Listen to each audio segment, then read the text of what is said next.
ನಮ್ಮ ಕುರಿಗಳ ಬಗ್ಗೆ, ನಮ್ಮ ಬನ್ನೂರು ಬಾಯ್ಸ್ ಬಗ್ಗೆ, ನಮ್ಮ ದಡಿಯನ್ ಬಗ್ಗೆ, ನಮ್ಮ ಕರಿಯನ್ ಬಗ್ಗೆ ವಿಡಿಯೋಗಳು ಮಾಡಿ ತುಂಬಾ ದಿನಗಳಾಗಿತ್ತು. ರೈತರು ಬೆಳಿತಾ ಏನ್ ತಿಳ್ಕೊಬೇಕು ಅಂದ್ರೆ ಹೊಸ ಟೆಕ್ನಾಲಜಿಗಳನ್ನ, ಹೊಸ ಆಯಾಮಗಳನ್ನ ತಿಳ್ಕೊಂಡು ವ್ಯವಸಾಯ ಮಾಡಬೇಕು. ಇಷ್ಟು ಗ್ಯಾಪ್ ಇಟ್ಕೊಂಡಿದ್ದೀನಿ ನಾನು. ಇಷ್ಟು ಗ್ಯಾಪ್ ಇಟ್ಕೊಂಡಿರೋದ್ರಿಂದ ಯಾವಾಗ ಬೇಕು ಅವಾಗ ಕ್ಲೀನ್ ಮಾಡ್ಕೊಂತ ಇರ್ಬೋದು. ನಮ್ಮ ಮನೆಯಲ್ಲಿ ಹಳೆ ಬಾಗಿಲುಗಳಿತ್ತು, ಆ ಬಾಗಿಲುಗಳಿಗೆ ರಿಪೇಸ್ ಕೊಟ್ಟರು ಮುಖ್ಯ ಮಾಡ್ತೀವಿ. ಇರ್ಗಾವಲಿಂದ ನಮ್ಮೂರು ಬರೋ ತನಕ ಆಲ್ಮೋಸ್ಟ್ 60-65 ಕಿಲೋಮೀಟರ್ಸ್ ಆಗುತ್ತೆ. ಇಷ್ಟೆಲ್ಲ ನನಗೆ ಅದು ಸುಸುರ ಸ್ನಾನ. 10 ಹೆಣ್ಣುಗಳಿಗೆ 1 ಗಂಡು 12 ಹೆಣ್ಣುಗಳಿಗೆ ತೊಂದರೆ ಇಲ್ಲ, ಬಿತ್ತನೆ ಮಾಡಿಸ್ಕೋಬಹುದು. ಬಟ್ ನೀವು ಸಾಕಾಗುತ್ತೆ. ನೆಕ್ಸ್ಟ್ ಏನ್ ಮಾಡ್ಬೇಕು ಅಂದ್ರೆ ಹುರುಳಿ ಕೊಡ್ಬೇಕು. ಸ್ವಲ್ಪ ಹುರುಳಿ, ಅಕ್ಕಿ, ಗೋಧಿ, ರಾಗಿ, ಜೋಳ. ನಾವು ಸಂಬಳಕ್ಕೆ ದುಡಿಬೇಕಾದ್ರೆ ಎಲ್ಲಿ ತನಕ ದುಡಿಬೇಕು ಅಂತಂದ್ರೆ ಆ ಸಂಬಳ ನಮ್ಮ ಬಿಸ್ನೆಸ್ಗೆ ಇನ್ವೆಸ್ಟ್ಮೆಂಟ್ ಆಗಬೇಕು.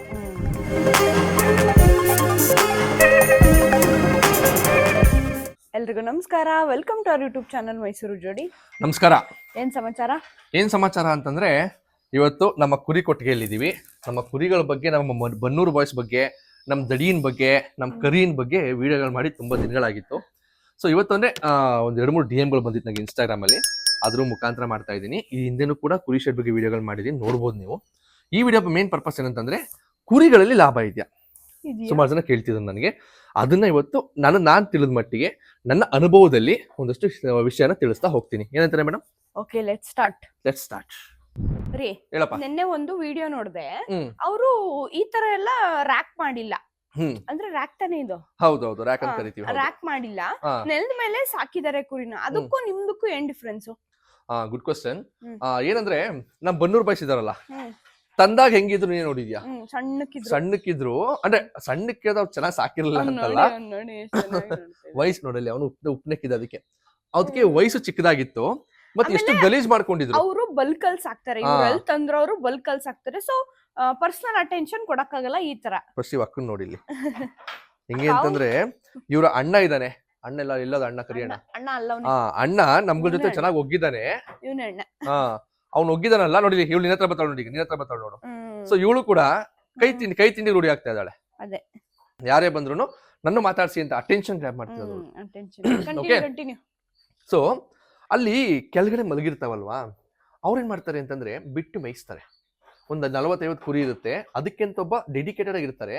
ಕಾಡು ಅಂದ್ರೆ ನಾನ್ ತಂದಂತ ಭಾಗದಲ್ಲಿ ಸ್ವಲ್ಪ ಕಾಡಿತ್ತು, ಕಾಡು ಬಿಟ್ಕೊಂಡು ಹೋಗ್ತಾರೆ, ಇಲ್ಲ ಊರಲ್ಲಿ ಸುತ್ತಮುತ್ತ ಮೇಯಿಸ್ತಾರೆ.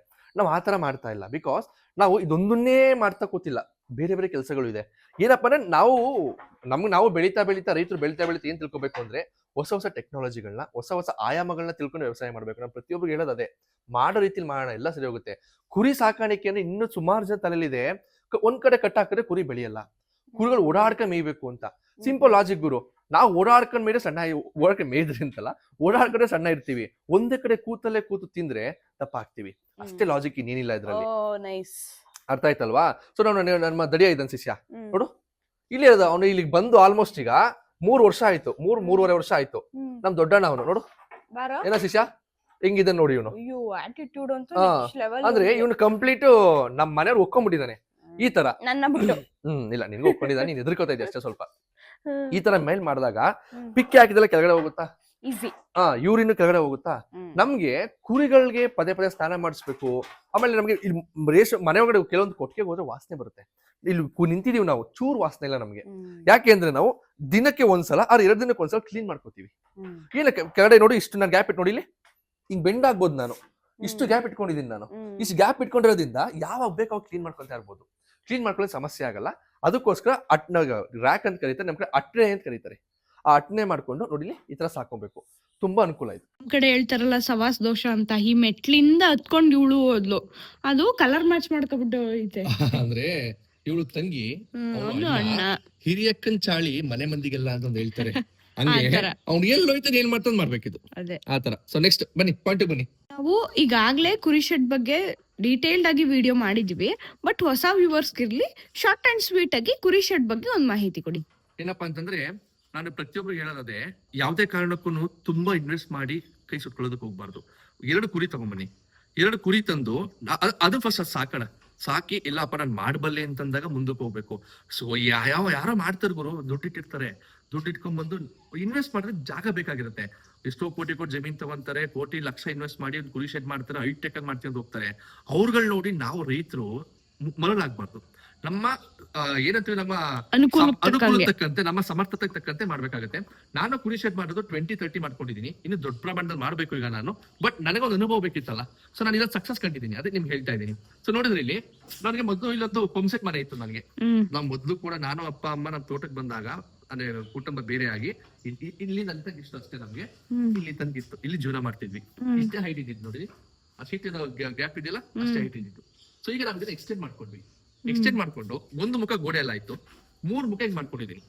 ನೆಲದಿಂದ ನೋಡಿದ್ರೆ ನೀನು ಬಾಯಿ 4 ಅಡಿ ಗೋಡೆ ಕಟ್ಕೊಂಡಿದ್ದೀನಿ. ಗೋಡೆ ಕಟ್ಟಿ ಇಲ್ಲಿ ಆಂಗರ್ಗಳು ಹಾಕೊಂಡು ಇಲ್ಲಿ ನನಗೆ ಚೈನ್ ಲಿಂಕ್ ಬೆಲ್ಡ್ ಮಾಡಿಸಿದ್ದೀನಿ. ಸೊ ಇಲ್ಲಿಗೆ ನಾನು ಬೇರೆ ತರ ಮಾಡಿಸಿದ್ರೆ ಖರ್ಚು ಜಾಸ್ತಿ ಆಗ್ತಿತ್ತು. ಚೈನ್ ಲಿಂಕ್ ಬೆಲ್ಡ್ ಮಾಡಿಸ್ಕೊಂಡ್ಬಿಟ್ಟಿದ್ದೀನಿ. ಕುರಿ ಶೆಡ್ ಏನಪ್ಪಾ ಅಂತಂದ್ರೆ ಯಾವ್ದೇ ಪ್ರಾಣಿಗಳಾದ್ರೂ ಕೂಡ ಅದ್ರ ಬಾಡಿ ಹೀಟ್ ಇರುತ್ತೆ. ಸೊ ನಾವು ಆ ಕಡೆ ಬಂದ್ ಗಾಳಿ ಈ ಕಡೆ ಹೋಗ್ಬಿಟ್ಬಿಟ್ಟು ಸರಿ ಆಗುತ್ತೆ. ನಮ್ಗೆ ಆ ಕಡೆಯಿಂದ ಜಾಸ್ತಿ ಗಾಳಿ ಬರುತ್ತೆ, ಅದನ್ನ ಸೈಡ್ ನೆಟ್ ಹಾಕಿದ್ದೀನಿ ನಾನು. ನೋಡಿ ಇಲ್ಲಿ ಪೂರ್ತಿ ಸೈಡ್ ನೆಟ್ ಇದೆ, ಇಲ್ಲಿ ಸ್ವಲ್ಪ ಸೈಡ್ ನೆಟ್ ಎತ್ತಿದ್ದೀನಿ ಬರ್ತಾ ಬೇಸಿಗೆ ಅಂದ್ಬಿಟ್ಟು. ಅಲ್ಲ ಸಂಜೆ ಹೊತ್ತು ಕ್ಲೋಸ್ ಮಾಡ್ತೀವಿ, ಬೆಳಿಗ್ಗೆ ತೆಗಿತೀವಿ ಗಾಳಿ ಆಡ್ಲಿ ಅಂತ. ಇಲ್ಲಿ ಮೇಲೆ ನೋಡಿ ಅದಕ್ಕೆ ಗಾಳಿ ಬಿಟ್ಬಿಟ್ಟಿದೀವಿ ನಾವು. ಬಂದ್ ಗಾಳಿ ಬಂದಂಗ ಹೋಗ್ಲಿ, ಇವಳು ತೋರ್ಸು ಫಸ್ಟ್ ಇಲ್ಲಿ ಇದೇ ಆಯ್ತಿರಮ್ಮ ತಾಯಿ, ಅವಳಿಗೊಂಥರ ಕ್ಯೂರಿಯಾಸಿಟಿ ಆತರ. ಸೊ ಈ ತರ ಮಾಡ್ಕೊಂಡು ಹೋದ್ರೆ ಖರ್ಚು ಕಮ್ಮಿ ಆಗುತ್ತೆ. ನಾನು ಒಂದು 2,40,000 ಇಷ್ಟೆಲ್ಲ ಮುಗೀತು. ಇಷ್ಟೆಲ್ಲ ಕಬ್ಬಿಣ ಶೀಟ್ ಪ್ರತಿಯೊಂದು ಅಂಡ್ ಆಡಿಂಗ್ ಟು ದಟ್ ಸಬ್ಸಿಡಿನೂ ಸಿಗುತ್ತೆ. ಸಬ್ಸಿಡಿ ಸಿಗುತ್ತೆ. ಅಂಡ್ ಇವಾಗ ಸ್ವಲ್ಪ ಸ್ಟಾಪ್ ಮಾಡಿದ್ದಾರೆ, ಬಟ್ ಸಬ್ಸಿಡಿ ಸಿಗುತ್ತೆ. ಗ್ರಾಮ ಪಂಚಾಯತಿಗಳು ವಿಚಾರಿಸಿ ಕ್ಯಾಟಗರಿ ವೈಸ್ ಸಿಗುತ್ತೆ, ಪ್ರತಿಯೊಂದು ಕೂಡ ಕ್ಯಾಟಗರಿ ವೈಸ್ ಸಿಗುತ್ತೆ. ಅಂಡ್ ಇನ್ನೊಂದು ಮೇನ್ ಥಿಂಗ್ ಏನ್ ಮಾಡ್ಬೇಕು ಅಂತಂದ್ರೆ ಕಸದಿಂದ ರಸ ಅಂತ ಹೇಳ್ತಿರೋ ನಮ್ಮ ಸ್ಕೂಲಲ್ಲಿ. ನಮ್ಮ ಮನೆಯಲ್ಲಿ ಹಳೆ ಬಾಗಿಲುಗಳಿತ್ತು, ಆ ಬಾಗಿಲುಗಳಿಗೆ ರಿಪೇಸ್ ಕೊಟ್ಟು ಮೆಟ್ಲು ಮಾಡ್ಕೊಂಡಿದ್ದೀವಿ. ಸೇಮ್ ಅಲ್ಲೊಂದಿದೆ ಇಲ್ಲೊಂದಿದೆ. ಅದಾದ್ಮೇಲೆ ನೋಡಿ ಈ ಭಾಗ ಹೆಂಗ್ ಮಾಡ್ಕೊಂಡಿದೀನಿ ನೋಡಿ. ಸೊ ನಾವು ಕುರಿ ಸಾಕೋಣ, ಕುರಿಗೆ ಒಳ್ಳೆ ಆಹಾರ ಕೊಡೋಣ, ಪ್ರೀತಿಯಿಂದ ಸಾಕೋಣ. ಬಟ್ ಕುರಿನ ಐಷಾರಾಮಿ ಜೀವನ ಕೇಳಲ್ಲ ಕುರಿಗಳು. ಅರ್ಥ ಆಯ್ತಲ್ವಾ? ಈ ತರ ನೋಡು ಎಷ್ಟು ನೀಟಾಗಿದೆ ನೋಡು. ನಂಗೆ ಇಟ್ಕಟ್ಟ ಸಾಕು, ಯಾರೋ ಒಬ್ರು ಮಾಡ್ತಾರೆ ಅಂತ ನಾವು ಮರಳಾಗಬಾರ್ದು. ಅದಕ್ಕೆ ಚಿಕ್ಕದಾಗಿ ಚೊಕ್ಕವಾಗಿ ಸ್ಟಾರ್ಟಿಂಗ್ ಅಲ್ಲಿ ಸಣ್ಣ ಪ್ರಮಾಣದಲ್ಲಿ ಸ್ಟಾರ್ಟ್ ಮಾಡಿ. ನಮ್ಮ ಮನೇಲಿ ಪ್ರಾಣಿಗಳು ಎಷ್ಟು ಹೊಂದ್ಕೊಬಿಡ್ತವೆ ಅಂದ್ರೆ ನಮ್ಮ ಮನೆಗೆ ನೋಡಿ ಈ ತರ ನೋಡಿ ಹೆಂಗ್ ಗುದ್ದುತ್ತಾ ಇರೋದು. ಅದು ಆಟ ಆಡ್ತಿದೆ. ಏನಂತಂದ್ರೆ ನೋಡಿ ನೋಡು ನೋಡು ಚಿಕ್ಕ ವಯಸ್ಸಿಂದ ಬಂದು ನನಗೆ ಕಚ್ತಾ ಇತ್ತು. ಅದಕ್ಕೆ ಹಲ್ಲಿರ್ಲಿಲ್ಲ ಆಗ, ಈಗ ಹಲ್ಲು ಬಂದ್ಬಿಟ್ಟಿದೆ. ಎಷ್ಟು ಉರಿಯುತ್ತೆ ಗೊತ್ತಾ ಕಚ್ಚಿದ್ರೆ. ಏನ್ ಗುರು, ಏನೋ ಏನೋ ಏನೋ ಆಯ್ತು ಹುಡುಗಿ ಏನ್ ಬೇಕು. ಸೊ ನೆಕ್ಸ್ಟ್ ಪ್ಲೀಸ್ ಹೇಳಿ. ಈಗ ನಮ್ಮ ಯುವ ಜನತೆ ಕುರಿ ಶೆಡ್ ಮಾಡಿ ಅಥವಾ ಕುರಿ ಸಾಕಾಣಿಕೆ ಮಾಡಿ ಹೆಂಗ್ ಆದಾಯ ಮಾಡ್ಬೋದು ಅಂತಂದ್ರೆ ಒಂದು ಎಕ್ಸಾಂಪಲ್ ಕೊಡ್ತೀನಿ ನಾನು. ನಾನು ಅಪ್ಪ ಕುರಿ ಶೆಡ್ ಮಾಡೋಣ. ಮೊದ್ಲಿಂದ ನಾವು ಚಿಕ್ಕ ವಯಸ್ಸಿಂದ ನಮ್ಮ ಹಸುಗಳ ಜೊತೆ 1-2 ಕುರಿ ಸಾಕ್ತಾ ಇದ್ವಿ. ಆಮೇಲೆ ನಾವು ದೊಡ್ಡ ಪ್ರಮಾಣದಲ್ಲಿ ಮಾಡೋಣ ಅಂತ ಅನ್ಕೊಂಡಾಗ ಕೋವಿಡ್ ಆದ್ಮೇಲೆ ಇವನ್ ತಂದೆ ಶಿಷ್ಯ ಬರಲಿ ಮುದ್ದು ಬೇಡ ಹೊಡಿತೀನಿ ನಾನು ಬಾಯಿ ನೋಡಿಲಿ. ಇವ್ಗೆ ನಾವು ಕಿರ್ಗಾವ್ ಸಂತೆ ಬನ್ನೂರು ತಂದಿದ್ದು 18,000 ಕೊಟ್ಟು ತಂದ್ವಿ. ಏನಕ್ಕೆ? ಬಿತ್ತನೆ ಪರ್ಪಸ್ಗೆ. ಅಂದ್ರೆ 5 ಹೆಣ್ಣುಗುರಿ ತಂದಿದ್ವಿ, 6,000 ಕೊಟ್ಟು 30,000 ಆಯ್ತು. ಇವನಿಗೆ ಒಬ್ಬಂಗೆ 17,000 ಕೊಟ್ವಿ. 18,000 ಕೊಟ್ವಿ, ಕೊಟ್ಟು ತಗೊಂಡ್ಬಂದ್ವಿ. ಬಿಟ್ಟು ಏನಾಯ್ತು ಅಂತಂದ್ರೆ ಸುಮ್ನೆ ಇದಕ್ಕ ನೀನು ಆಯ್ತು. ಏನಾಯ್ತು ಅಂತಂದ್ರೆ ನಾವು ತುಂಬಾ ಜೋಪಾನವಾಗಿದ್ವಿ. ಒಬ್ರು ಗುದ್ದರನ್ನ ಕರ್ಕೊಂಡು ಹೋದ್ವಿ ಅಂದ್ರೆ ಇವ್ಗೆ ನೀರ್ ಕುಡಿಸ್ಬಿಟ್ಟಿದ್ವಿ. ಏನ್ ಮಾಡ್ತಾರೆ ಅಂತಂದ್ರೆ ಕಳ್ಳನ್ ಮಕ್ಳು ಬೈಬಾರ್ದು, ಬೈತಾ ಇದೀನಿ, ಗಂಟ್ಲು ತನಕ ಪೇಪ ಕೊಡ್ತಾರೆ. ಆಗ ಹೊಟ್ಟೆ ದಪ್ಪ ಕಾಣುತ್ತೆ ನಿಮ್ಗೆ. ನಾವು ಏನ್ ಮಾಡ್ತೀವಿ ಕುರಿಗಳು ನೋಡಕ್ಕೆ ಅಂದ್ರೆ ಎಕ್ಸಾಂಪಲ್ ತೋರಿಸ್ತೀನಿ ನೋಡಿ. ಸುಂದರಕ್ಕ ಈ ಭಾಗ ಮುಟ್ಟು ನೋಡ್ತೀವಿ ಇಷ್ಟು ಮಾಂಸ ಇದೆ, ಇಷ್ಟು ದಪ್ಪ ಇದೆ ಅಂತ. ಹಂಗ್ ನೋಡಿದಾಗ ಹೊಟ್ಟೆ ತುಂಬ ನೀರ್ ಕುಡಿಸ್ಬಿಟ್ಟಿರ್ತಾರಲ್ಲ, ಏನು ಹೊಟ್ಟೆ ದಪ್ಪ ಇತ್ತು. ಬಟ್ ನಮ್ಗೆ ಪರವಾಗಿಲ್ಲ, ಇದ್ದಿದ್ದಕ್ಕೆ ಪರವಾಗಿಲ್ಲ. ಕಿರ್ಗಾವಲಿಂದ ನಮ್ಮೂರ್ ಬರೋ ತನಕ ಆಲ್ಮೋಸ್ಟ್ 60 to 65 ಕಿಲೋಮೀಟರ್ಸ್ ಆಗುತ್ತೆ. ಇಷ್ಟೆಲ್ಲ ನನಗೆ ಅದ್ರ ಸುಸುರ ಸ್ನಾನ ಅಷ್ಟು ಯೂರಿನ್ ಪಾಸ್ ಮಾಡಿರೋದು. ನಾವೇನ್ ಮಾಡಿದ್ರೆ ಕುಲ್ಕಿಸ್ತಿರ್ಲಿಲ್ಲ, ಹಾರ್ಟ್ ಅಟ್ಯಾಕ್ ಆಗ್ಬಿಡುತ್ತೆ ಅಂತ ಟೈಮಲ್ಲಿ. ಕುಲ್ಕಿಸ್ತಾ ಇರ್ಲಿಲ್ಲ. ಕುಲ್ಕಿಸಿ ನಿಧಾನ ತಗೊಂಡ್ಬಂದ್ವಿ. ಇಲ್ಲಿ ತಂದ್ರೆ ನಾವು ಉಸಿರಿಕೊಂಡ್ವಿ, ಜೋಪಾನ ತಂದ್ವಲ್ಲ ಅಂತ. ಅವತ್ತು ಡಿಸೈಡ್ ಮಾಡಿದೆ ನಾನು ಯಾವುದೇ ಕಾರಣಕ್ಕೂ ಮತ್ತೆ ಸಂತೆ ಹೋಗ್ತಾ. ಏನಾಯ್ತು ನೆಕ್ಸ್ಟ್, ಆಲ್ರೆಡಿ ಹೆಣ್ಣುಗುರಿಗಳಿತ್ತು, ಇದೊಂದು ತನ್ನ ಜೊತೆಗೆ ಬಿಟ್ಟೆ. ನಾನು ಬ್ರೀಡ್ ಮಾಡಕ್ ಸ್ಟಾರ್ಟ್ ಮಾಡಿದೆ. ಅಂದ್ರೆ ಯಾವ್ದೆಲ್ಲ ನನಗೆ ವರ್ಷಕ್ಕೂ ಮರಿ ಹಾಕತ್ತೆ. ಒಟ್ಟಿನಲ್ಲಿ ಕುರಿಗಳಲ್ಲಿ ಅದೊಂದು ಬೇಜಾರು ಸಂಗತಿ ಏನಂತಂದ್ರೆ 2-3 ಮರಿ ಹಾಕೋದು ತುಂಬಾ ರೇರು. 1 ಮರಿ ಹಾಕತ್ತೆ, ವರ್ಷಕ್ಕೊಂದೇ ಮರಿ ಹಾಕೋದು. ನಮ್ಮ ಅದೃಷ್ಟ ಚೆನ್ನಾಗಿ ಸಾಕಿದ್ರೆ 2 ವರ್ಷಕ್ಕೆ 3 ಸರಿ ಮರಿ ಹಾಕೋದು, 2 ವರ್ಷಕ್ಕೆ ಆಯ್ತಲ್ಲ. ಬಟ್ ತುಂಬಾ ರೇರ್ ಅದು. ಅವಾಗ ಏನಾಯ್ತು ಅಂದ್ರೆ ಹೆಣ್ಣು ಗುರಿಗಳು ಹುಟ್ಟಿದ್ದೆಲ್ಲ ಮನೆ ಇಟ್ಕೊಂಡೆ ನಾನು. ಗಂಡು ಗುರಿಗಳ ಮಾರ್ತಾ ಬಂದೆ. ಬಿಕಾಸ್ ನನ್ಗೆ ಬಿಟ್ಟೆ ಇದೊಂದು ಸಾಕಾಗಿತ್ತು. ಬಿಟ್ಟೆ ಜಾಸ್ತಿ ಬೇಕಿರಲಿಲ್ಲ ನನಗೆ. 10 ಹೆಣ್ಣು ಗುರಿಗೆ 1 ಗಂಡು ಗುರಿ ಸಾಕಾಗುತ್ತೆ. 12 ಹೆಣ್ಣು ಗುರಿಗೆ ತೊಂದರೆ ಇಲ್ಲ, ಬಿಟ್ಟೆ ಮಾಡ್ಕೋಬಹುದು. ಬಟ್ ನೀವು ಚೆನ್ನಾಗಿ ಸಾಕ್ಬೇಕಾಗುತ್ತೆ ನಾವು. ಸೊ ಇದಕ್ಕೆ ಏನಂತಾರೆ ಬೀಜ ಟಗರು ಅಂತ ಅಂತಾರೆ, ಬಿಟ್ಟೆ ಟಗರು ಅಂತ ಅಂತಾರೆ. ಅವಾಗ ನಾನು ಹೆಣ್ಣು ಗುರಿಗಳು ಜಾಸ್ತಿ ಆಗ್ತಾ ಹೋಗ್ತಾರೆ. ಒಂದು 14-15 ಹೆಣ್ಣು ಗುರಿಗಳಾಯ್ತು. ಒಬ್ಬನೇ ಶಿಷ್ಯ ಇದ್ದ. ಲೇಟರ್ ನಮ್ಗನ್ನಿಸ್ತು ಹೆಣ್ಣುಗಳು ಸಾಕ್ತಾ ಇದೀವಿ, ಲಾಂಗ್ ಟರ್ಮ್ ಇನ್ವೆಸ್ಟ್ಮೆಂಟ್ ಆಯ್ತು. ಕುರಿ ಸಾಕಾಣಿಕೆ ಅದೇ, ಕುರಿ ಮೇಕೆ ಸಾಕಾಣಿಕೆ ಲಾಂಗ್ ಟರ್ಮ್ ಇನ್ವೆಸ್ಟ್ಮೆಂಟ್. ಈಗ ಹಸುಗಾದ್ರೆ ನಾವು ದಿನಕ್ಕೆ 2 ಸಲ ಆದಾಯ ನೋಡ್ತೀವಿ, ಕುರಿ ಮೇಕೆ ಹತ್ರ ಆದಾಯ ನೋಡೋದಕ್ಕಾಗಲ್ಲ. ಓಕೆನಾ? Because at the end of the time NEET ಪರ್ಪಸ್ಗೆ ಸಾಕಷ್ಟು ನಾವು ಅದಂತೂ ಕಟ್ಟಿಟ್ಟ ಬುದ್ಧಿ. ಏನಂದ್ರೆ ನಾವು ಇರೋ ತನಕ ಖುಷಿ ಚೆನ್ನಾಗಿ ನೋಡ್ಕೊಬೇಕಷ್ಟೇ. ಅದ್ರ ಲೈಫ್ ಸೈಕಲ್ ಆಗಿದೆ, ನಾವು ಇನ್ನೇನು ಬದಲಾಯಿಸಕ್ಕಾಗಲ್ಲ. ಆ ತರ ಇದ್ದಾಗ ನಾನು ಅಪ್ಪ ನೋಡ್ತಾ ಇದ್ವಿ, ಮಾಡ್ತಾ ಇದ್ವಿ, ನಮಗೆ ಲಾಭ ಇರ್ಲಿಲ್ಲ ಅಂತ ನಾನು ಹೇಳ್ತಾ ಇಲ್ಲ. ಬಿಕಾಸ್ ನಾನು ಒಟ್ಟಿಗೆ ಹೆಣ್ಣುಗಳೆಲ್ಲ ಮಾಡಿದಾಗ ಸಮ್ ಆಫ್ ಅಮೌಂಟ್ ಸಿಕ್ತು, ಅನುಕೂಲನೇ ಆಯ್ತು. ಬಟ್ ಎಲ್ಲಿ ನನಗೆ ಸಮಸ್ಯೆ ಆಯ್ತು ಅಂತಂದ್ರೆ ಕೆಲವೊಂದು ಕುರಿ ಒಂದು ವರ್ಷ ತೆನೆ ಆಗ್ತಿರ್ಲಿಲ್ಲ, ಕೆಲವೊಂದು ಸ್ವಲ್ಪ ರೋಗ ಬಂದ್ಬಿಡೋದು, ಅದನ್ನ ನೋಡ್ಕೋಬೇಕಾಗಿತ್ತು. ನನಗೇನ್ ಅನ್ನಿಸ್ತು ಅಂತಂದ್ರೆ ಹೌದು ಬ್ರೀಡಿಂಗ್ ಮಾಡೋಣ, ಬಟ್ ನನಗಿದ್ದಂತ ಜಾಗದಲ್ಲಿ ಬರೀ ಟಗರ್ ತಂದು ಸಾಕೋಣ ಲಾಜಿಕ್ ನನಗೆ ಅಪ್ಪ ಅನ್ಸಿದ ಐಡಿಯಾ, ಅದನ್ನ ಇವಾಗ ಮಾಡಿದೀವಿ. ಸೊ ನೆಕ್ಸ್ಟ್ ನಾವು ಆ ತರ ಪ್ಲಾನ್ ಮಾಡಿದಾಗ ಒಂದು ಐದು ಟಗರ್ ಮರಿ ತಂದಿದ್ದೀವಿ. ಈಗ ನಾವು ಒಂದು ಟಗರಿಗೆ 7,000 to 8,000 ತಂದ್ಕೋಬಹುದು ನೀವು. ನಾನು ಈ ತರ ತಂದು ಏನು ಇನ್ವೆಸ್ಟ್ ಮಾಡೋದು. ಬಟ್ ಏನಾಗ್ತಿತ್ತು ಅಂತಂದ್ರೆ ನಾನು ಬ್ರೀಡ್ ಮಾಡುವಾಗ ನಮ್ಮ ಮನೇಲಿ ಹುಟ್ಟಿತ್ತು, ಅಡಿಷನಲ್ ಇನ್ವೆಸ್ಟ್ಮೆಂಟ್ ಇರ್ತಿರಲಿಲ್ಲ. ನನಗೆ ಏನ್ ಕ್ಯಾಪಿಟಲ್ ಇನ್ವೆಸ್ಟ್ಮೆಂಟ್ ಇತ್ತು ಅದರಿಂದ ಬೆಳೀತಾ ಹೋಗ್ತಿತ್ತು. ನಾ ಅದು ಬೇಡ, ಆ ಥರನೂ ಮಾಡ್ತಾರೆ, ಬ್ರೀಡಿಂಗು ಮಾಡ್ತಾರೆ. ನಾನು ಈ ತರ ಈ ಪದ್ಧತಿಗೆ ಬಂದೆ. ಈಗ ನಾನು ಬರೀ ಟಗರು ಮರಿಗಳು ಸಾಕಿದ್ದೀನಿ. ಇಲ್ಲೋ ನಾನು ಬನ್ನೂರು ಬಾಯ್ಸ್ ಅಂತ ಹೆಸರಿಟ್ಟಿದ್ದೀನಿ. ಬನ್ನೂರು ತಂದಿದ್ರಿಂದ 5 ಜನ ಇದ್ದಾರೆ, ತಿರ್ಗಲ್ಲ ಶಿಷ್ಯ. ಸೊ ಇವ್ರು ನೋಡ್ಬೋದು ನೀನು, 7,000 to 8,000 ಕೊಟ್ಟು ತಂದಿದ್ದೀನಿ. ಚೆನ್ನಾಗಿ ನೋಡ್ಕೋತಾ ಇದೀವಿ. ನಾನು ತಂದು 1.5 month ಆಯ್ತಾ, ಜಾಸ್ತಿ ಆಯ್ತು. ಓಕೆ, ವಿತಿನ್ 2 months, ಒಂದು 2 months ಅಂದ್ಕೋಬಹುದು. 2 months ಈ ತರ ಬಂದಿದ್ದಾರೆ ನನಗೆ. ಏನ್ ಮಾಡ್ತಿದ್ದೀನಿ ಅಂತಂದ್ರೆ ಇನ್ನೊಂದು 2-3 months ಜೊತೆಗಿರ್ತಾರೆ ಇವರು. ಬೆಳೀತಾ ಟಗರುಗಳಂತೂ ಜೊತೆ ಇಡಕ್ಕಾಗಲ್ಲ, ಗುದ್ದಾಡ್ತವೆ. ಸೊ ಇನ್ನು ಈಗೇನೋ ಫ್ರೆಂಡ್ಶಿಪ್ ಇವ್ರಿಗೆ ಚಿಕ್ಕ ಮಕ್ಳಲ್ಲ, ಅದಕ್ಕೆ ಇವಾಗ ನೀಟಾಗಿ ನೋಡ್ಕೊಂತ ಇದ್ದೀನಿ, ಒಟ್ಟಿಗೆ ಇದ್ದಾರೆ, ಆಹಾರ ಕೊಡ್ತಾ ಇದ್ದೀನಿ. ಏನ್ ಮಾಡ್ಬೇಕು ಅಂತಂದ್ರೆ ಬರೀ ಹಸಿ ಹುಲ್ಲನ್ನೇ ನಾವು ನಂಬ್ಕೋಬಾರ್ದು, ಜೊತೆಗೆ ಒಣ ಹುಲ್ಲು ಕೊಡಬೇಕು. ಬಿಕಾಸ್ 70% ಒಣ ಹುಲ್ಲಿದ್ರು ಪರವಾಗಿಲ್ಲ, 30% ಹಸಿ ಹುಲ್ಲಿದ್ರು ಪರವಾಗಿಲ್ಲ. ನೆಕ್ಸ್ಟ್ ಏನ್ ಮಾಡ್ಬೇಕು ಅಂದ್ರೆ ಹುರುಳಿ ಕೊಡಬೇಕು. ಸ್ವಲ್ಪ ಹುರುಳಿ, ಅಕ್ಕಿ, ಗೋಧಿ, ರಾಗಿ, ಜೋಳ ಇಷ್ಟೆಲ್ಲ ಮಿಕ್ಸ್ ಮಾಡ್ಕೊಟ್ಟು ತುಂಬಾ ಒಳ್ಳೇದು. ಅಕ್ಕಿ ಜಾಸ್ತಿ ಕೊಡಬಾರ್ದು, ಅಕ್ಕಿ ಪ್ರಮಾಣ ಯಾವತ್ತೂ ಕಮ್ಮಿ ಇರಬೇಕು. ಇದು ಬರೀ ಅಕ್ಕಿ ಕೊಡಬಾರ್ದು, ಇದೆಲ್ಲ ಮಿಕ್ಸ್ ಮಾಡಿ ಕೊಟ್ಟರೆ ಅನುಕೂಲ. ಈ ಕುರಿ ಜಾತಿಗೆ ಹುರುಳಿ ತುಂಬಾ ಮುಖ್ಯ ಪಾತ್ರ ವಹಿಸುತ್ತೆ, ಫಸ್ಟ್ ಪಾಯಿಂಟ್. ನೆಕ್ಸ್ಟ್ ಜೋಳ. ಅದಾದ್ಮೇಲೆ ಈ ಫೀಡ್ ತರ ಬರುತ್ತೆ, ಅದನ್ನ ನೀವು ಫ್ಯಾಟ್ನಿಗೆ ಕೊಡ್ಬೋದು. ಚಿಕ್ಕ ವಯಸ್ಸಲ್ಲಿ ಕಡಲೆಕಾಯಿ ಹಿಂಡಿ, ಒಟ್ಟು, ಬೂಸ ಈ ತರ ಫ್ಯಾಟ್ನಿಂಗ್ ಅಂತ ಕರೀತಾರೆ. ಅಂದ್ರೆ ಅದಕ್ಕೆ ಕೊಬ್ಬು ಹೆಚ್ಚಬೇಕು. ಈಗ ಇನ್ನು ಬೇರೆ ಭಾಷೆ ಚರ್ಬಿ ಆ ತರ ಬೆಳಿಬೇಕು, ಕಟ್ಟುಮಸ್ತ ಬರಬೇಕು ಅಂತಂದ್ರೆ ಅಟ್ಲೀಸ್ಟ್ ಒಂದು 6-7 months ಆದ್ಮೇಲೆ ಕೊಡ್ತಾ ಹೋಗ್ಬೋದು. ಇವತ್ತಿನ ಇವ್ರ ಬೆಳವಣಿಗೆಗೆ ನಾನು ಕಂಡುಕೊಂಡಿರೋದು ಇದೆಲ್ಲ ಕೊಡ್ತಾ ಇದ್ದೀನಿ ನಾನು. ಚೆನ್ನಾಗಿ ಬೆಳವಣಿಗೆ ಇದೆ. ಇಷ್ಟು. ನೆಕ್ಸ್ಟ್ ಲಾಭ ವಿಚಾರಕ್ಕೆ ಬರ್ತೀನಿ. ಈಗ 8,000 ಕೊಟ್ಟು ತಂದಿದ್ದೀನಿ ನಾನು ಬರೀ ಬಕ್ರೀದ ಕಾನ್ಸೆಪ್ಟ್ ಮಾಡ್ತೀನಿ ಅಂತ ಅನ್ಕೋಬಹುದು. ಬಕ್ರೀದ್ ನಂಗೆ ಏಪ್ರಿಲ್ ಮೇ ಬರುತ್ತಲ್ಲ, ಈ 2026 ಮೇಗೆ ಆಗಲ್ಲ, 2027 ಮೇಗೆ ನಾನು ಒಂದು ಕುರಿನ 30,000-35,000 ಮಾರಬಲ್ಲೆ. ಆಗ ಇವನ್ ತರ ಆಗಿರ್ತಾರೆ ಎಲ್ಲ ಆಗಿರ್ತಾರೆ. ಈಗ ಇವ್ ನೆಕ್ಸ್ಟ್ ಟೈಮ್ ದಡಿಯಿಂದ ಬಕ್ರೀದ್ ನೋಡ್ತಾ ಇದೀವಿ. ಬಕ್ರೀದಿಂದ ಮುಂಚೆ ಬಂದ್ರು ಕೊಡ್ತೀನಿ. ನಾನು ಇವತ್ತಿಗೂ ಅಷ್ಟೇ ಹೇಳ್ತಿದೀನಿ, ಯಾರು ಬಿತ್ತನೆ ಟಗರು ಬೇಕಾದ್ರೆ ಕೊಟ್ಬಿಡ್ತೀನಿ ನಾನು. ಬಿತ್ತನೆ ಟಗರು ಬೇಕಾದ್ರೆ ಕೊಡ್ಬೋದು. ಸೊ ಆ ತರ ಇದ್ದಾಗ 8,000 ಅಂತ ಅನ್ಕೋ. ನನಗೆ ಏನೇ ಖರ್ಚು ಮಾಡಿದ್ರು, ನಾನು ಒಂದು ವರ್ಷ 1.5 ವರ್ಷ ಸಾಕ್ತೀನಿ ಅಂತಂದ್ರೆ ಒಂದು ಕುರಿಗೆ ಮ್ಯಾಕ್ಸಿಮಮ್ 3,000 ಖರ್ಚಾಗ್ಬೋದು. ನಾವೇನ್ ತಿಂಡಿ ಕೊಡ್ತೀವಿ ಅದ್ರ ಮೇಲೆ 3,000 ಖರ್ಚಾಗ್ಬೋದು. ಅದು ನನಗೆ 15,000 ಖರ್ಚು ಬಿತ್ತು 5 ಕುರಿಯಿಂದ. ಅರ್ಥ ಆಯ್ತಲ್ವಾ? ಈಗ ನಾನು ತಂದಿದ್ದವ್ರಿಗೆ ದುಡ್ಡು ಕೊಟ್ಟಿದ್ದೆಷ್ಟು? 8,000 ಅಂತ 8,000 ಅಂದ್ರೆ 40,000 ಬಂಡವಾಳ ಆಯ್ತು, ಎಲ್ಲ ಆಟೋ ಚಾರ್ಜ್ ಎಲ್ಲ ಸೇರಿಸ್ಕೊಂಡು. 40 + 15 55 60,000 ಇಟ್ಕೊಬಿಡು ಗುರು.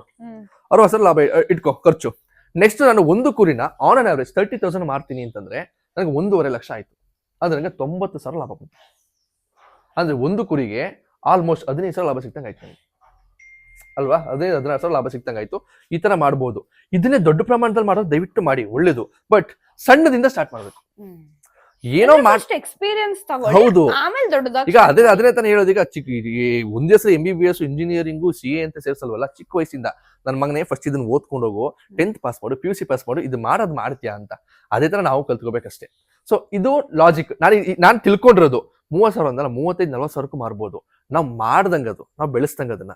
ಬಟ್ ಇಷ್ಟಕ್ಕಂತೂ ಮಾರ್ಬೋದು. ಓಕೆನಾ? ಒಂದು. ನೆಕ್ಸ್ಟ್ ಏನ್ ಹೇಳ್ತೀನಿ ಅಂತಂದ್ರೆ, ಯಾವುದೇ ಕಾರಣಕ್ಕೂ ಸಂತೆಗೆ ಹೋಗ್ತಿರಲ್ವಾ, ಸಂತೆಗೆ ಹೋದವರು ಅಲ್ಲಿ ಲೋಕಲ್ನ ಪರಿಚಯ ಮಾಡ್ಕೊಳ್ಳಿ. ಈ ನಾನ್ ತುಂಬಾ ಬೇಜಾರ್ ಸಂಗತಿ ಏನಂತಂದ್ರೆ, ದಳ್ಳಾಳಿಗಳನ್ನ ಕರಿತೀವಿ. ದಳ್ಳಾಳಿಗಳೇನು ಫಾರಿನ್ ಇಂದ ಬೇರೆ ಕಡೆ ಬಂದವರಲ್ಲ, ಅವ್ರೇನು ಎಕ್ಸ್ಟ್ರಾ ಕ್ವಾಲಿಫಿಕೇಶನ್ ತಗೊಂಡ್ ಬಂದವರಲ್ಲ, ರೈತರಾಗಿ ದಳ್ಳಾಳಿಗಳಾಗಿರೋದವ್ರು. ಅವರು ಹೊಟ್ಟೆ ತುಂಬಿಸ್ಕೊಳ್ಳೋದಕ್ಕೆ, ಅವ್ರ ಜೀವನ ಸಾಗಿಸ್ಕೊಳ್ಳೋದಕ್ಕೆ ರೈತರಿಗೆ ಮೋಸ ಮಾಡ್ತಾರೆ. ಒಬ್ರು ವ್ಯಕ್ತಿ ಯಾವ್ದೋ ಬೇರೆ ಕೆಲಸನೂ ಮಾಡ್ತಾ ಇರ್ತಾರೆ, ಜೊತೆಗೆ ಇದನ್ನು ಅಡಿಷನಲ್ ಆಗಿ ಮಾಡ್ಕೋಬಹುದಾ? ಮಾಡ್ಬೋದು. ಒಳ್ಳೆ ಕ್ವಶನ್. ಏನಂತಂದ್ರೆ, ಈಗ ನನಗೆ ಮೈಸೂರು ಹತ್ರ ಇದೆ, ಕೆಲ್ಸಕ್ಕೆ ಅಪ್ ಅಂಡ್ ಡೌನ್ ಮಾಡ್ಕೊಂಡು ನಾನು ಹೆಂಗ ಮಾಡ್ಕೋತಾ ಇದ್ದೀನಿ. ಅಪ್ಪ ಅಮ್ಮ ಸಪೋರ್ಟ್ ಇದ್ದಾರೆ. ನಾನು ಹೇಳೋದೇನಂತಂದ್ರೆ, ಇದಕ್ಕಿಂತ ಮುಂಚೆ ಒಂದು Instagram ರೀಲ್ ಕೂಡ ಪೋಸ್ಟ್ ಮಾಡಿದ್ದೆ ನಾನು. ಏನಪ್ಪ ಸಿಂಪಲ್ ಲಾಜಿಕ್, ಏನು ಮಾಡ್ತೀರಾ ಅನ್ನೋದಕ್ಕೆ ಏನಾದ್ರು ಮಾಡ್ಬೇಕು. 15,000 ಸಂಬಳ ತಗೋತೀರಾ, 5,000ನ ಎಲ್ಲ ಇನ್ವೆಸ್ಟ್ ಚೀಟಿ ಕಟ್ತೀವಿ, ಇನ್ನೊಂದ್ ಕಡೆ ಮಾಡ್ತೀವಿ ಅಂತೀರಾ. 5,000 ಎತ್ತಿಟ್ಟು ಈ ತರ ಒಂದು ಬಿಸ್ನೆಸ್ ಆಗಿ ಮಾಡ್ಕೊಳ್ಳಿ. ಇಸ್ ನಥಿಂಗ್ ಬಟ್ ಬಿಸ್ನೆಸ್ ನ ಮಾಡ್ಕೊಂಡಿರೋದು ಈಗ ಕಮರ್ಷಿಯಲ್. ಸೊ ಅಪ್ಪ ಅಮ್ಮನಿಗೆ ಇನ್ವೆಸ್ಟ್ಮೆಂಟ್ ಕೊಟ್ಟಾಗ ನೀವು ಅವ್ರಿಗೆ ತುಂಬಾ ಖುಷಿ ನೋಡ್ಕೋತಾರೆ. ಅವಾಗ ಏನ್ ಮಾಡ್ಬೋದು, ನೀವು ಅಟ್ಲೀಸ್ಟ್ ಇಲ್ಲ ಬೆಂಗಳೂರು ಕೆಲಸ ಮಾಡ್ತೀರಪ್ಪ, ಊರ್ ದೂರನ, ವೀಕೆಂಡ್ ಊರಿಗೆ ಹೋಗ್ತೀರಾ, ತಲೆ ಕೆಡ್ಸ್ಕೊಬೇಡಿ. ಈ ತರ ಒಂದು ಮಾಡ್ಕೋತಾ ಹೋದ ನೋಡು. ನಾನು ಹೇಳ್ತೀನಲ್ಲ, ಬೆಳಿಗ್ಗೆ ಒಂದ್ಸರಿ ಹಸಿ ಹುಲ್ಲು ಹಾಕ್ತಿವಾ, ಸಂಜೆ ಒಣ ಹುಲ್ಲು ಹಾಕ್ತಿವಾ, ನೀರ್ ಇಟ್ಬಿಟ್ಟಿದೀವ, ನೀರ್ ಕುಡ್ಕೊಳುತ್ತಾ, ತಿಂಡಿ ಕೊಡ್ತೀವ, ಇಷ್ಟೇ. ತುಂಬಾ ಕೆಲಸ ಏನಿಲ್ಲ. ಬಟ್ ನಮ್ಮ ರೈತರು ಏನಾಗುತ್ತೆ ಅಂದ್ರೆ ದುಡಿಬೇಕು ಅನ್ನೋ ಹುಮ್ಮಸ್ ಎಲ್ಲರಲ್ಲೂ ಇದೆ, ಬಟ್ ಇನ್ವೆಸ್ಟ್ಮೆಂಟ್ಸ್ ಕೊರತೆ ಇದೆ, ಇಷ್ಟು ಬಂಡವಾಳ ಹಾಕ್ಬೇಕು ಅನ್ನೋ ಕೊರತೆ ಇದೆ. ಮಕ್ಕಳಾದವರು ಎಲ್ಲ ಒಂದ್ ಕಡೆ ಸಂಪಾದನೆ ಮಾಡ್ತಿರ್ತೀರಾ, ಚೂರ್ ಬೇರೆ ಎಲ್ಲ ಇನ್ವೆಸ್ಟ್ ಮಾಡೋದ್ರ ಬದಲು ನಮ್ಮ ಹತ್ರ ಲ್ಯಾಂಡ್ ಇರುತ್ತೆ, ಇದನ್ನ ಇನ್ವೆಸ್ಟ್ ಮಾಡ್ಕೊಂಡಾಗ ಒಂದು ಮಾತು ಹೇಳಿದೆ ನನಗೆ ನೆನಪಿದ್ಯಾ, ನಾವು ಸಂಬಳಕ್ಕೆ ದುಡಿಬೇಕಾದ್ರೆ ಎಲ್ಲಿ ತನಕ ದುಡಿಬೇಕು ಅಂತಂದ್ರೆ ಆ ಸಂಬಳ ನಮ್ಮ ಬಿಸ್ನೆಸ್ಗೆ ಇನ್ವೆಸ್ಟ್ಮೆಂಟ್ ಆಗ್ಬೇಕು, ಆ ಬಿಸ್ನೆಸ್ ನಮ್ಮ ಮುಂದೆ ಜೀವನಕ್ಕೆ ಒಂದು ದಾರಿ ಆಗ್ಬೇಕು ಅಲ್ವಾ? ಎಷ್ಟು ಸತ್ಯ ನೋಡೋ ಮಾತು, ಯಾರೊಬ್ರು ಹೇಳಿದ್ದು. ಆತರ ಲಾಜಿಕ್ ಇಟ್ಕೊಂಡು ಹೋದಾಗ ತುಂಬಾ ಅನುಕೂಲ ಆಗುತ್ತೆ. ಮಾಡ್ಬೋದು. ಹೇಳದ್ನಲ್ಲ, ಅಪ್ಪ ಅಮ್ಮ ಸಪೋರ್ಟ್ ಮಾಡ್ತಾರೆ ಅಂದ್ರೆ ಏನ್ ಬೇಕಾದ್ರೂ ಮಾಡ್ಬೋದು ಗುರು. ಈಗ ನಾನು ಇದು ಮಾಡ್ತಾ ಇದ್ದೀನಿ ಅಂತಂದ್ರೆ ನಮ್ಮ ಅಪ್ಪ ಅಮ್ಮ ಸಪೋರ್ಟ್ ಖಂಡಿತ ಇದೆ. ನನ್ ಮೇಲೆ ಅವ್ರು ಡಿಪೆಂಡ್ ಆಗಿದೆ, ಅವ್ರು ನನ್ನ ಮೇಲೆ ಡಿಪೆಂಡ್ ಆಗಿದ್ದಾರೆ. ಅಂಡ್ ನಾನು ಇವತ್ತು ವಿಡಿಯೋ ಮಾಡ್ತಿದ್ದೆ, ನನ್ನ ಹೆಂಡತಿ ಮೇಲೆ ನಾನ್ ಡಿಪೆಂಡ್ ಆಗಿದ್ದೀನಿ, ಹಿಂದೆ ಸೇರಿಸಿ ಹೇಳಿದ್ದೀನಿ. ಸೊ ಆತರ ನಾನು ಕೇಳಲಿಲ್ಲ, ಜೋಕ್ಸ್ ಅಪಾರ್ಟ್. ಸೊ ಇದನ್ನ ಮಾಡ್ಬೋದು, ಖಂಡಿತ ಆಗತ್ತೆ. ಪ್ರಯತ್ನ ಪಟ್ಟು. ನಾನು ಹೇಳೋದು ದುಮುಕ್ ಪುರಾಣ ಗುರು, ಏನಿಲ್ಲ. ಕಿತ್ತಾಡಿ ಕಿರಣ್ ಅವರು ಆಜೆ ರಶ್ಮಿ ಜೊತೆ ಒಂದು ಪಾಡ್ಕಾಸ್ಟ್ ಇದೆ, ರೀಸೆಂಟ್ ಆಗಿ ನೋಡಿದೆ ನಾನು, ಬೆಳಿಗ್ಗೆನ ನೆನೆ ಸಂಜೆ ನೋಡಿದೆ. ಒಂದ್ ಹೇಳ್ತಾರೆ, ಜೀವನದಲ್ಲಿ ಏನಾಗ್ಬೋದು ರಿಸ್ಕ್ ತಗೊಂಡ್ರೆ? ಸಾವು. ಅದಕ್ಕೆ ಮೇಲೆ ಏನಾಗಲ್ವಲ್ಲ ಅಲ್ವಾ? ಎಷ್ಟು ಒಳ್ಳೆ ಮಾತು ನೋಡು. ಅದೇ ರೀತಿ ನಾವು ವಯಸ್ಸಾದ್ಮೇಲೆ ರಿಗ್ರೆಷನ್ ಬೇಡ, ರಿಗ್ರೆಟ್ ಮಾಡೋದು ಬೇಡ. ಇದು ಮಾಡ್ಬೇಕಿತ್ತು, ಇದು ಮಾಡ್ಲಿಲ್ಲ ನಾನು ಅಂತ, ಬಟ್ ಇದ್ದಾಗ ಮಾಡೋಣ. ಇದೇನು ತುಂಬಾ ಕೋಟಿ ಇನ್ವೆಸ್ಟ್ಮೆಂಟ್ ಇಲ್ಲರಪ್ಪ, ಲಕ್ಷದಲ್ಲಿ ಮುಗಿಯುತ್ತೆ, 1000ದಲ್ಲಿ ಮುಗಿಯುತ್ತೆ. ಮಾಡಿ ಇದೇ ತರ ಅಟ್ನೆ ಮಾಡ್ಬೇಕು ಅಂತಿಲ್ಲ. ವಿಶಾಲವಾದ ಜಾಗ ಐತಾ, ಇದು ಕುರಿ ತಂದು ಸಾಕಿ, ಒಂದಕ್ಕೂ ಲಾಭ ಮಾಡ್ಕೊಂಡು ಹೋಗ್ಬೋದು. ಒಂದ್ 3-4 ವರ್ಷ ಟೈಮ್ ತಗೊಳುತ್ತೆ. ಸಿಂಪಲ್ ಆಗಿ ಹೇಳ್ತೀನಿ, ಇದು ಯಾವ್ದು ಕೂಡ ಹಿಂಗ್ ದುಡ್ಡು ಹಾಕಂಗೆ ಎತ್ಕೊಳ್ಳೋಂತ ವಿಷಯ ಅಲ್ಲ. ಲಾಂಗ್ ಟೈಮ್ ಇನ್ವೆಸ್ಟ್ಮೆಂಟ್ ಇರುತ್ತೆ, ಕಾಯ್ಬೇಕು. ಬಟ್ ಮುಂದಕ್ಕೆ ಪೇಷನ್ಸ್ ಇರಬೇಕು, ಮುಂದಕ್ಕೆ ಅದ್ ನಮ್ ಸಾಕತ್ತೆ. ಅದ್ ನಾನೇ ಸಾಕ್ಷಿ. ನಾವ್ ಈ ವಿಡಿಯೋನ ಇಲ್ಲಿಗೆ ಎಂಡ್ ಮಾಡ್ತಾ ಇದೀವಿ. ಏನಾದ್ರು ಕ್ವಶನ್ಸ್ ಇದ್ರೆ ದಯವಿಟ್ಟು ಕೇಳಿ, ಏನೇ ಕ್ವಶನ್ಸ್ ಇದ್ರು ಕೇಳಿ, ಇವ್ರು ಆನ್ಸರ್ ಮಾಡ್ತಾರೆ. ಅಂಡ್ ನಾನು ಎಲ್ಲ ವಿಡಿಯೋದಲ್ಲಿ ಹೇಳ್ತೀನಿ, ಇದು ಖಂಡಿತ ಬಂದೇ ಬರುತ್ತೆ. ನಾನು ಪಂಡಿತ ಅಲ್ಲ, ನಾನೇನೋ ಓದ್ಕೊಂಡು ಅದೇನೋ ಸರ್ಟಿಫಿಕೇಶನ್ಸ್ ಇಟ್ಕೊಂಡಿಲ್ಲ. ನನಗೇನ್ ಗೊತ್ತು ನಾನು ತಿಳಿಸ್ತಾ ಹೋಗ್ತೀನಿ ಅಷ್ಟೇ, ಅನುಭವದ ಮುಖಾಂತರ ತಿಳಿಸ್ಕೊತಾ ಹೋಗ್ತೀನಿ ಅಷ್ಟೇ. ಸೊ ಈ ವಿಡಿಯೋಗೆ ಎಂಡ್ ಮಾಡ್ತಾ ಇದೀವಿ. ಯಾರೆಲ್ಲ ನೋಡ್ತಾ ಇದ್ದೀರಾ ಸಬ್ಸ್ಕ್ರೈಬ್ ಮಾಡ್ಕೊಳ್ಳಿ, ಬೆಲ್ ಐಕಾನ್ ಟನ್ ಅಂತ ಹೊಡಿರಿ, ಹೀಗೆ ಸಪೋರ್ಟ್ ಮಾಡ್ತಾ ಇರಿ, ಎಲ್ಲ ವಿಡಿಯೋಸ್ ನೋಡಿ. ಆಮೇಲೆ ನಮ್ ಯೂಟ್ಯೂಬ್ ಅಲ್ಲಿ ನೋಡ್ತಾ ಇರೋರು, ನಮ್ದು ಇನ್ಸ್ಟಾಗ್ರಾಮ್ ಪೇಜ್ ಕೂಡ ಇದೆ, ಮೈಸೂರು ಜೋಡಿ ಅಂತ. ಫೇಸ್ಬುಕ್ ಅಲ್ಲಿ ಮನು ಮಂಜು ಅಂತ ಇದೆ, ನೋಡಿ. ಚೆಕ್ ಮಾಡಿ. Thank you so much.